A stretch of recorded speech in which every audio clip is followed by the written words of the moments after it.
To get started on construction of the Roaring Twenties dress, we're going to quickly identify the pieces. The thing that I like most about this design is that the actual dress fits really well, but how you choose to embellish it and what type of fringe and what type of additional ribbon or trim that you choose really makes the pattern pop. So these are the four pieces that we're going to work with. We have the front of the dress right here, the side front of the dress, we have the back of the dress, and the side back. So the first thing I'm going to do is I'm going to take my scissors and I'm going to clip in towards the curved edge of the pieces, and then I'm going to get the side front sections sewn to the front section.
Next, we're going to get the side back sections sewn to the actual back sections.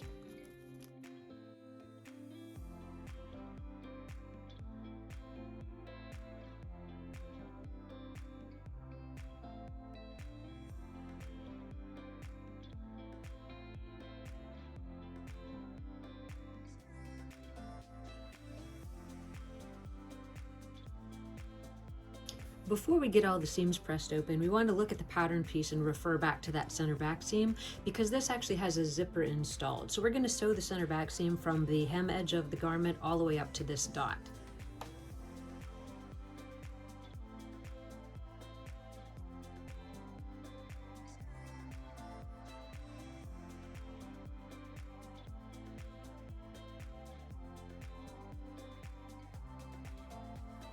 We're going to take all of the pieces over to the ironing board and press them open, as well as pressing open that center back seam for the zipper installation, and that's the next step.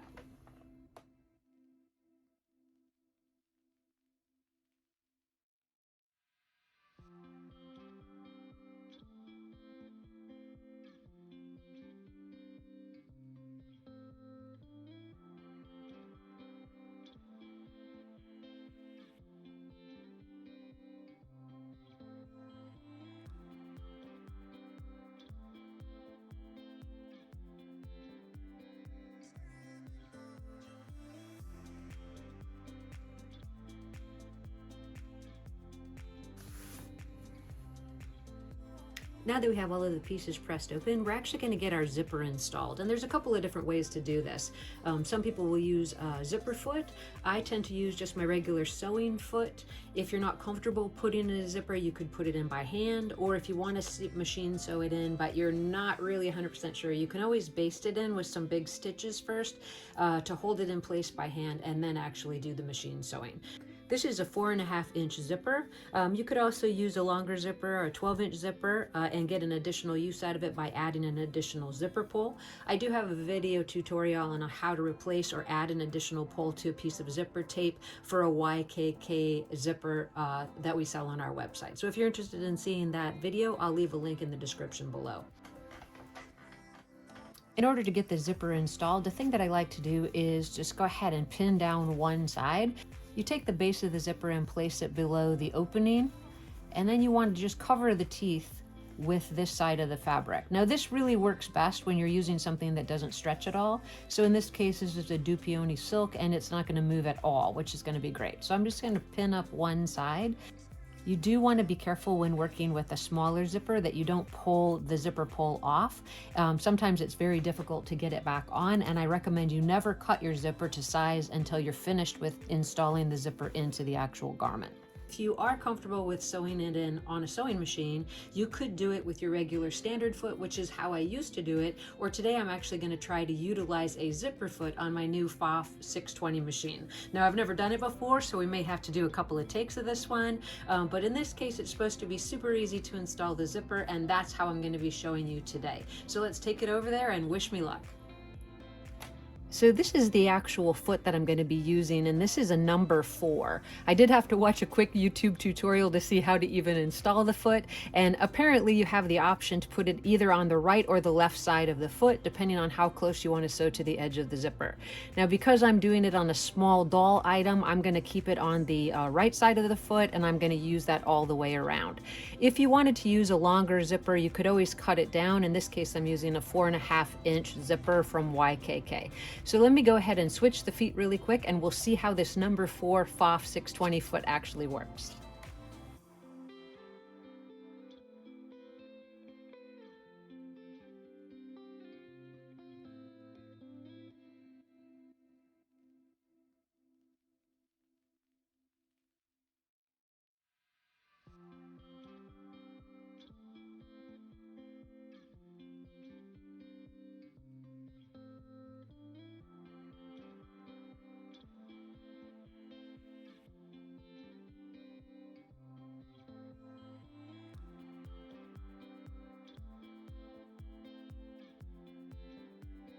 All right, let's see how we did. So for the first time trying to install it, I hope you can see it pretty well. I'm pretty pleased. I used to do this so quickly on my other machine, and then this is a new experience for me. But in general, I would say that the fabric is closing together in a satisfactory way. Hopefully you can see it in the light. And we're gonna move on to the next step now, which is to sew the front and the back of the dress together at these side seams.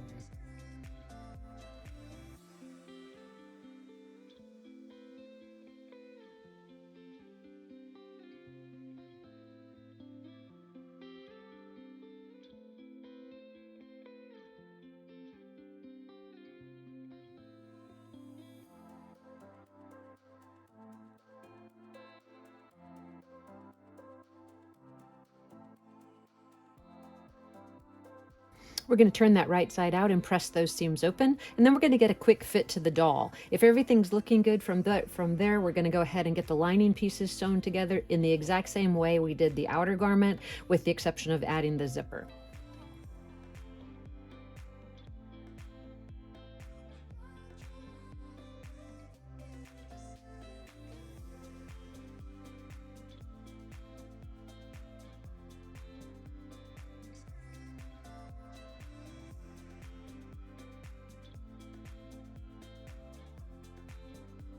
Here's a little closer visual of how that zipper went with that number 4 foot from FOF.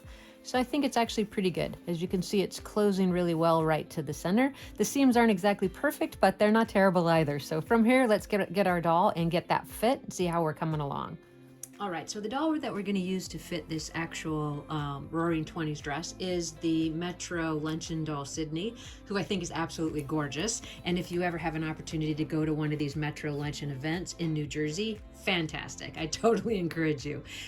So here we have it on her, and as you can see, we have to get the zipper zipped up, see how everything looks, and be really careful not to pull that zipper pull off, and just check the fit. So I think everything's looking pretty decent. I like the way it's fitting through the hips. I like the way it's fitting through her chest. I think everything's coming together pretty well. Now, the trim that I chose to use for this is actually this really nice fringe. You can get this at Hobby Lobby. You can buy it online. This has a little metallic sequin sewn in, which I think adds a nice glamorous look. And then you have the option to sew a couple of lines on here, depending on how much fullness you want to the actual fringe skirt. I think the pattern calls for 2 rows, so in that case, I'll probably stick with that here. Now, since our dress is looking good and we're satisfied with the fit, the next thing we want to do is grab the lining. So off camera, I assembled the lining, like I said before, in the exact same steps that I used to do the exterior portion of the dress, minus the installation of the zipper, which would be right here. So now you have 2 choices. You can either hem up the lining by 1/4 of an inch and give it a press, and do the same thing here and hand finish it at the bodice. And in that case, you would put it right sides together and just sew across the bodice edge. But as I showed in a different video, you can also finish it where you don't have to do the bottom or the top by hand, but you can finish both by machine and then only attach the zipper tape to the lining. So that's what I'm going to do in this case. So the first step I'm going to do is I'm going to attach the lining to the dress right sides together and sew around the hem edge, turn it right side out, give it a press, and then I'll take you to the next step.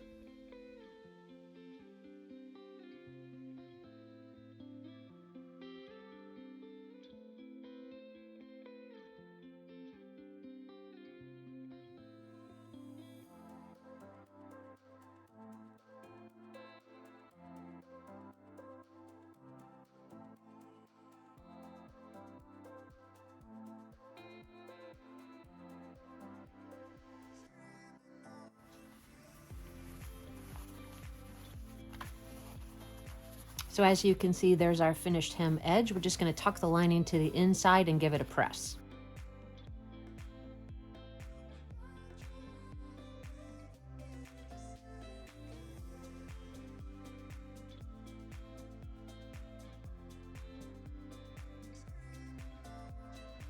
All right, so our hem is actually finished. So now in order to finish the actual top of the bodice, we have to do a little magic trick, or at least that's what I like to call it. So what we're gonna do is we're gonna reach in and we're gonna fish out the lining. Just pull it directly up straight. I'm gonna open the zipper all the way down. So you can see that we have it right sides together on the inside.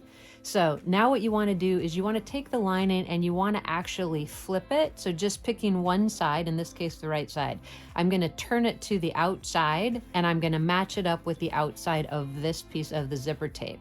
So in essence, I'm just making a 180-degree turn of the inside of the lining, and then I'm going to pin it to the top of the bodice all the way around and sew that seam. And again, I'm waiting to trim off that zipper tape until I finish the actual construction of the bodice.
Once you have the top of the bodice sewn, you just want to check both sides really carefully and make sure everything looks good, that you don't have any missed seams or any places where the material actually shifted. And I think it actually looks pretty decent. So before I cut in towards that seam allowance, I want to turn the garment to the right side out so that I can see that this zipper lining is matching up equally on both spots, and that the zipper is going to evenly zip up. So let's turn it right side out and check that now.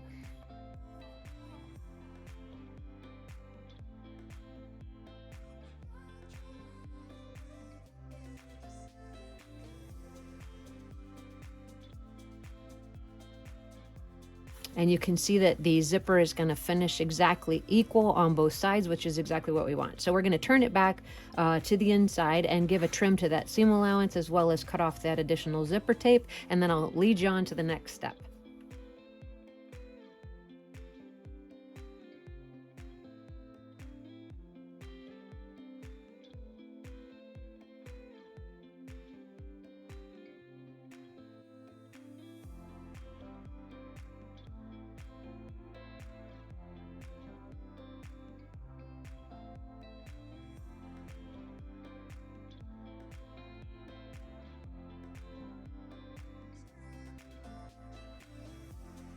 All right, with that top bodice edge actually pressed, what I want to do is get one last fit to the doll, and if everything looks great, the next step is going to be to take that lining and just attach it to the zipper tape on the inside edge, and then we can start the fun part, which is actually putting the Roaring 20s decorations on.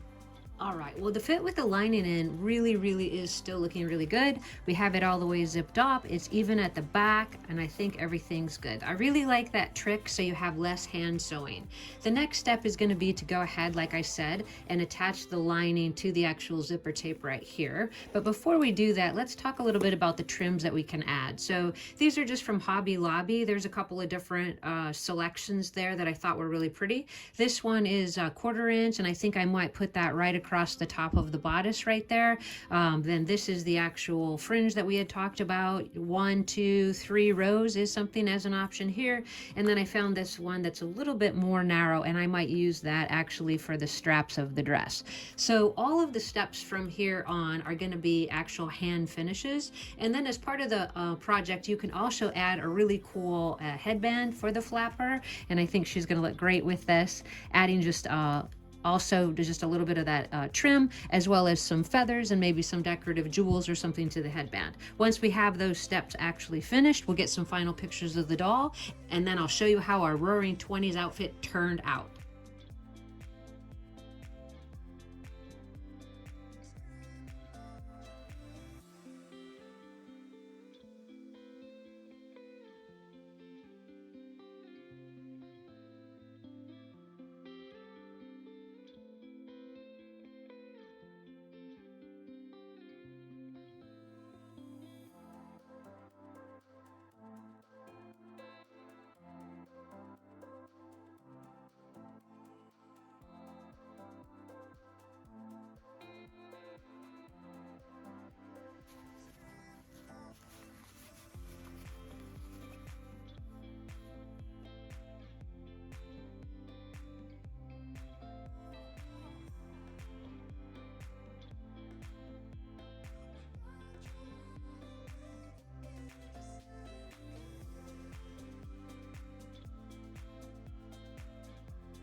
With the straps of the dress on, as well as that top decorative edge for the bodice, we're going to go ahead and attach the fringe, and that's going to be the last step to constructing the Roaring 20s dress. You'll notice here that I took my heat erasable marker and I measured it 1 inch up from the finished edge, and then a half inch up also of the finished edge, and I've decided to put on 2 rows of fringe. I recommend that you put the lower fringe row on first. That'll make it a little bit easier to apply the top row, and once we have that constructed, we are finished. We'll get those final pictures on the doll, and we'll see how the project turned out.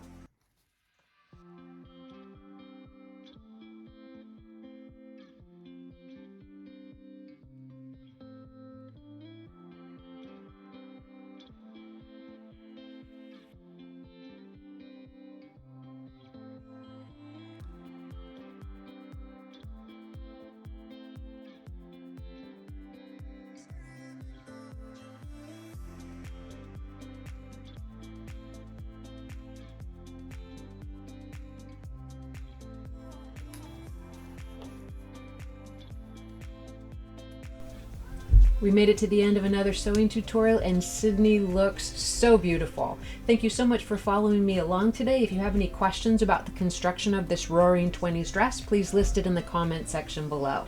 As always, I appreciate your time. Please hit that like and subscribe button, and I'll see you guys in the next video.